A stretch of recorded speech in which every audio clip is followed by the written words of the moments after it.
Hey everyone, it's 4 o'clock, and just like any other day, this is the day that the Lord has made. We will rejoice and be glad in it. Thank you for tuning in. This is Nora, your family life coach. It's a pleasure. And is anybody happy out there? Maybe just press on. Just give me a thumbs up if you are happy, and if you are sad, just make a sad face, and let's see what we can work on that today.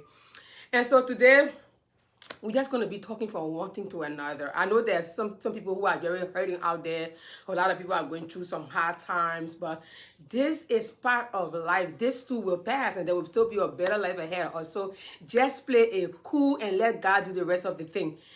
So, I don't know how you guys feel, but I feel so good because today is the 31st, and we are entering into the 6th month of the year 2020. We went from January all the way to June. Isn't that great? And here we are, 6 months tomorrow.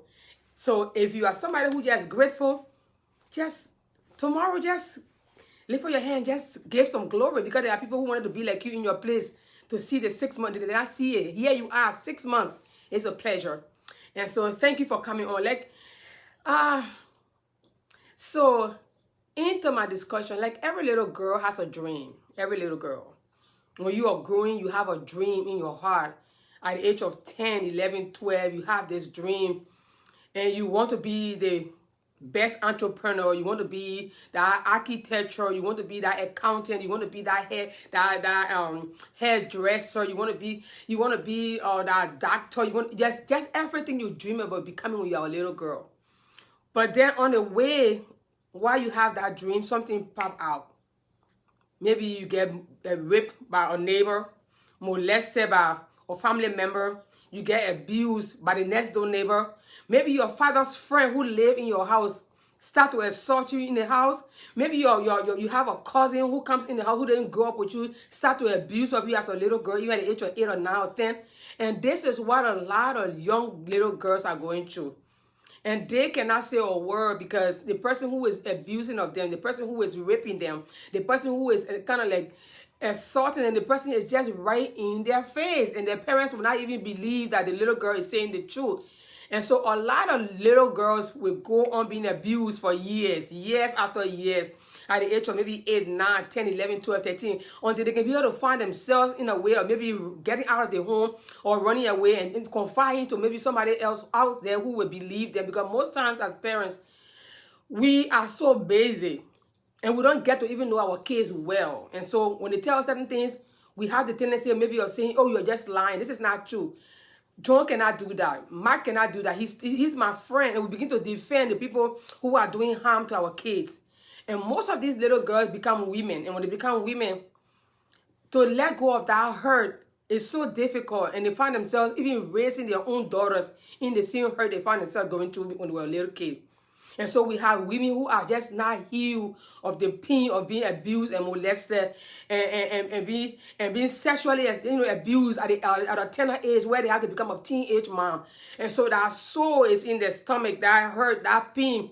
For them to even go past that pain is so difficult. I don't know if you find yourself in that situation, but I was just like that too. I didn't want to let go. I didn't want to just let go of the pain of being a young little girl who had to become a woman so early. At the age of 14, 15, 16, you are already a woman, and you tell yourself, how does it feel to be a child? And I was just like that. And if you find yourself in that particular pain, you are on the right platform.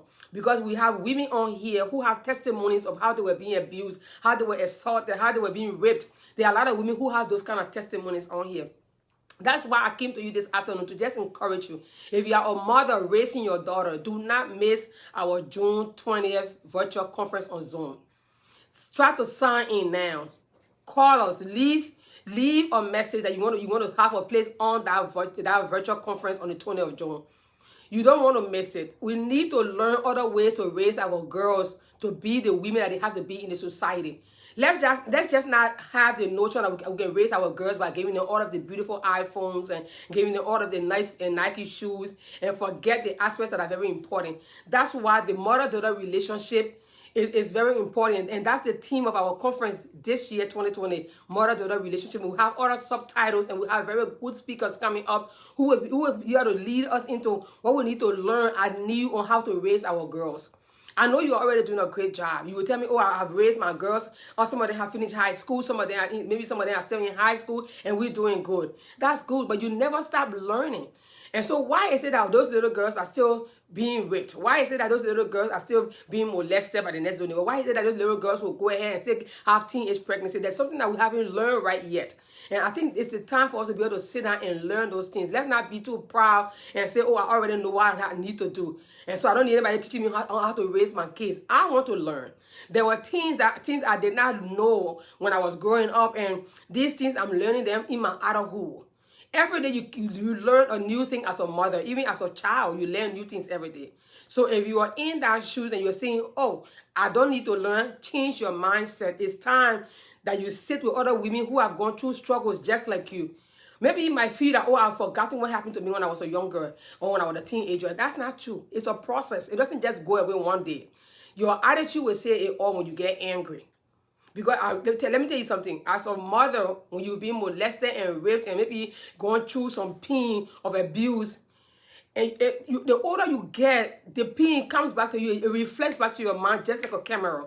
And you begin to watch that movies of yourself and seeing what you went through. And it's a painful scene to ever see. You see your girls growing up on you in the house.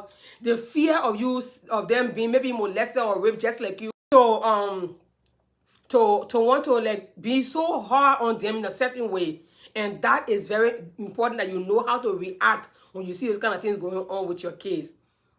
Because maybe you will say, okay, I forgot. Then you get angry one day because maybe your daughter went out with her girlfriends and she didn't come home early. And you told her to come home at a certain time. And because she came home late, you get so furious and you begin to just maybe beat at her. And that is not the solution. And so we want to just encourage you as mothers. We want that daughter-mother relationship. We want to be able to show each and every one of us how we can have a better relationship with our kids and even bringing them up as godly children. There are some things that we need to learn on how to do that. So like I was saying, do not miss our June 20th virtual conference on Zoom Live. Our informations are out there. They are on all of our platforms. Go on there, click on there, and then book for your space on our Zoom Live. We don't have a limited space, and we don't want you to miss being part of that conference. And like I was saying earlier on, we do not even believe our girls when they tell us certain things. There are certain homes where the girl will tell her parents, my uncle touched me in an inappropriate way. And all the parents will always be ashamed because they don't want people to hear what's going on in their house, and they will not even let anybody know that they need help for their kids because they have a friend who's abusing of their kid in the house who be molested. Sometimes those men come to your house and they take your 2-year-old daughter and put them on their lap, and they begin to kind of like do some inappropriate stuff with them. You have to learn to teach your kids on when to talk and when to say somebody is touching me inappropriately, or somebody is doing this to me. They have to learn to know. And you don't just invite everybody under your roof. Let me be very clear with you. You don't just let everybody come in if you don't already know them. Even if you know them, there should be some boundaries. Your home has to be a safe place for your kids, especially your girls when they are growing. It has to be a safe place. And the fathers themselves need to understand that there's just that nature that is in a lot of men who don't even understand who is their men, who will just molest a little girl and they're so heartless. And so this is a season and a time where we have to open our eyes really on our girls. At our time when we were growing up, we didn't have people to teach us. Thank God for social media, that we can be able to sit on here and be able to bring awareness and education and empower people who don't even know these things. We grew up having to learn these things on our own, especially me. I'm not talking about, I don't know about anybody out there. If you're in my shoes, maybe you can just put a thumbs up in the comment box. I didn't know how to carry myself when I was growing up, because that's what happens when you have to be self-read. I knew I went to all of the best schools. I knew my parents were paying me all of the school fees I needed to be paid for. I didn't miss meal in the house. But there are certain things I needed to learn as a little girl that I did not learn until I became me to learn them. I don't want my kids to go through the same thing, especially my daughter. I want to teach her at a young age what she needs to learn and how to discover herself even before she turns 18. It's very important. So I need that relationship with her and how I can be able to walk with her. She should be my best friend. Let her be able to come home every day and say, Mommy, do you know what happened? I have this other issue. And she can be able to talk to me freely. And I should be able to sit with her and learn to listen to her. Even if I'm offended, there are ways I should be able to express myself when she does certain things to me. And so that at the end of the day, I'm not going to be surprised that one day my daughter's going to walk through the door with maybe with somebody coming and saying, oh, your daughter is pregnant. She wants to tell you that she's sorry that she got pregnant at the age of 16. No, it shouldn't be that way. Or at the age of 14 or the age of 15. It shouldn't be that way. because you have to learn to know everything about your kids. You're going to say, oh, it's hard to do. You can't know everything about your kids. But that's not true. You are too busy to go to their room. Sometimes you come from work and you're too tired. And you just go to your room. The following day, you're gone. Or for you, your kids are sleeping and they're in the house. So everything is cool. No. You have to check on them constantly, especially your daughters. They need constant check. And so I'm encouraging you, if you are a mother and you're going through some hard times with your kids, do not give up. I want to let you know that it's still possible. And if you are a woman, maybe you went through the molestation and the rape and the abuse, and now you are grown up and you can't go past that pain, I want to encourage you. Don't relent. Contact us. We are here for that. We want to talk with you one-on-one. And that's the reason why we are having that virtual conference with the little girl. The women will be learning our own stuff too as women. How can you have that relationship with your daughters? How do I say happy to have that relationship? It's gonna be a process. It's not gonna be a one-day thing. And so I want you to understand, coming on that virtual conference is going to be the step one to it, but we have to go through the process little by little to be able to reach what we have to reach to as mothers. And I want to just encourage you, in this 21st century, be a voice to the next generation. Do not just sit and say, okay, I have my kids to raise. The next door neighbor kid is your kid. Your cousin kid is your kid. Your uncle's kid is your kid. You have to be a voice, because there are a lot of women who are very voiceless and they're not saying anything, and a lot of things are happening right under their noses all over the place. And all we can do is to just stand and just, oh wow, why did it happen? Whereas we have something to say.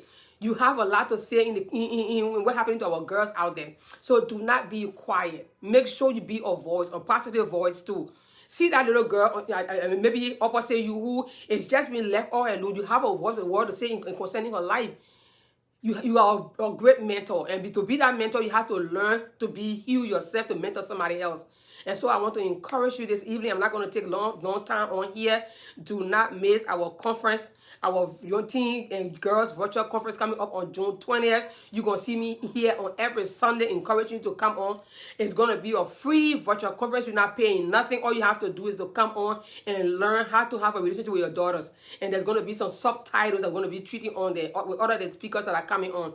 Please come on. I'm begging you. You don't want to miss it. We want to make sure we have women in the society who will stand without being maybe boastful but proud and say, I have learned how to have that kind of relationship with my daughter and how to raise her to be a good girl in the society. So that tomorrow when you stand, you can be able to be proud of who you are. Come on there, encourage other women who don't have the news yet. Share our poster, our flyers with them. Let them come on too. And then share the video, tag somebody, and let them know what we are doing in this season. God is still working. Like I told you, 2020 is the best year ever. Things might be shaking. Life might be like it's falling apart. You might see maybe there might be trees and homes and houses falling apart, but that's not the end. The end is yet to come. So you have to still build yourself up. We live in a world that have trouble and chaos as long as you live here. But you have to understand that these are all the things that make life what it is. And until you can go through them, you will not understand that. So thank you so much for coming on this afternoon.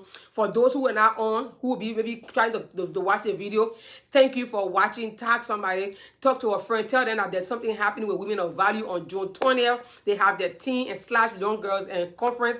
We have some very dynamic speakers who will be coming to share with us how they were how they raise their daughters to become the entrepreneurs they are at the age of 14, how they can become good writers, how they can become godly kids who will listen and who will be able to really yield to their counsel as parents. And all of that happens when the woman knows how to heal and forgive herself for what she went through as a kid. And so I encourage you, just put a thumbs up, ask our questions in our questions and box over there. Leave us a message. Tell us what to do. We want to learn. Tell us what we're missing and we're not telling you. We want to see those things come on. And so tell us, maybe leave a message. So, I want you to talk on this topic on next week Sunday. But for now, we will be talking about our virtual conference on every Sunday. Even we bring some short topic, we'll always remind you about our virtual conference. And in the month of June, we got new things coming up for you. Do not miss them. June will be the 6th month, and we have very good things in store. Keep on supporting us. We need your help. You are the reason why we do what we do. And so do not get tired seeing us all the time on the social media. This is what we do. And I do believe that God has a plan for each and every one of us. And iron sharpens iron, like I always say. You might have a calling, I might have another one. But because you're trying to kind of sharpen me, I will sharpen you to in your calling. And all together, we're going to make a better word for who we're supposed to be. Thank you once more for tuning in. It's always a pleasure. I love you guys. Tomorrow is June 1st, take a time to just be grateful. Take a time to be grateful. It has been a grace that we see ourselves in the 6 months. And I'm super excited. And it's a time I'm going to set apart to just be grateful to the Almighty and tell Him thank you for His awesome love, for carrying us in the first quarter of the year. It's a grace. And so if you have some time, set some time. Just reflect on your life. Reflect on who you are, where you came from, where you are, and where God is taking you to. Sit down and just pause for a couple of minutes and just sit down. Maybe write down some stories about what you have seen yourself and just be grateful. Reflect on that. Thank you for tuning in, and do have a pleasant new week and a happy new month tomorrow. I love you guys, and I will be back here on Tuesday. May Day. Don't forget to come on for our Tuesday May Day prayer. It's going to be powerful. Today is the day of Pentecost. I don't want to even enter in that. We're going to talk about that on Tuesday. Our Pentecost message and our prayer. Come on. Do not miss it. It's 12 o'clock Eastern time and 11 o'clock Central time. Do not miss that. Come on and let's keep praying like I told you guys. And Friday is going to be our 12 a.m. prayer in the morning. And I want you to know that God has a plan for you. Before this year comes to an end, you will testify. If you have your kids who are maybe going wayward, your girls who are not listening anymore, they don't even want to even respect you. They have so much issues that you can't even deal with. You're trying to kind of like give up. Do not give up. Do not give up. Keep being strong and know that you have a purpose in life and you have to reach that purpose as a woman. There are times we go through some difficult times, but we have that capacity to be able to hold a lot in our stomach. That's why we are women. So do not give up. Stay strong. Be courageous. Know that there's a lot of life ahead of you, and you have a lot to praise God for. And so keep standing in there and just hold on, because a bright day is coming. A bright day is coming. A better day is coming. I can promise you, I tell you that a better day is coming. Keep holding on. Do not get discouraged. I don't know you, but do not get discouraged. Whatever you are going to, do not. I keep hearing in my spirit, do not get discouraged. Do not give up. It's too early to give up. Do not. Keep holding on. Whatever you are doing, maybe you are building a house, maybe you are raising your child, you are in a marriage and things are not going well. Maybe you have a job. Do not give up. Keep pushing, because there's a time that will come and you're going to stand and testify. That is your reason to be what you're going through right now. Love you guys so much, and do have a pleasant night.